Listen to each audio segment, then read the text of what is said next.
ঘাড়ের মেরুদণ্ডে অস্ত্রোপচারের পর 4 হাত পায়ে প্রচণ্ড দুর্বলতার কারণে এই রোগী যখন প্রথম আমাদের ক্লিনিকে আসেন তখন তিনি কোনো সাহায্য ছাড়া দাঁড়াতে বা হাঁটতে পারতেন না।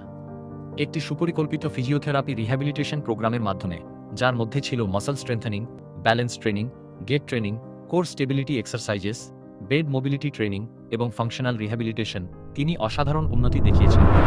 কয়েক মাস ধরে রোগীর স্নায়বিক এবং শারীরিক কার্যক্ষমতার ক্ষেত্রে ধারাবাহিক উন্নতি দেখা গেছে। বর্তমানে তিনি কোনো সহায়ক সরঞ্জাম ছাড়াই স্বাধীনভাবে চলাফেরা করতে সক্ষম। ম্যানুয়াল মাসল টেস্টিং স্কেলে তার হাত ও পায়ের শক্তি উল্লেখযোগ্যভাবে বৃদ্ধি পেয়েছে এবং তিনি সফলভাবে তার দৈনন্দিন কাজকর্ম নিজে করার ক্ষমতা ফিরে পেয়েছেন।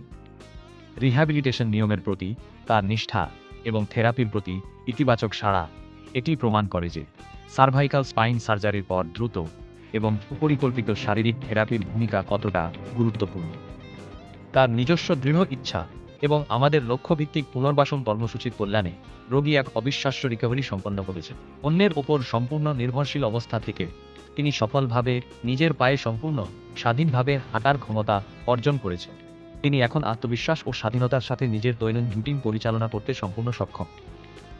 আপনি বা আপনার কোনো প্রিয়জন কি spinal cord injury, stroke, paralysis কিংবা কোনো স্নায়বিক সমস্যায় ভুগছেন? সুস্থতার পথে আপনার পরবর্তী পদক্ষেপটি আরও সহজ করতে কলকাতার Alexa speciality physiotherapy and hydrotherapy clinic রয়েছে আপনার পাশে।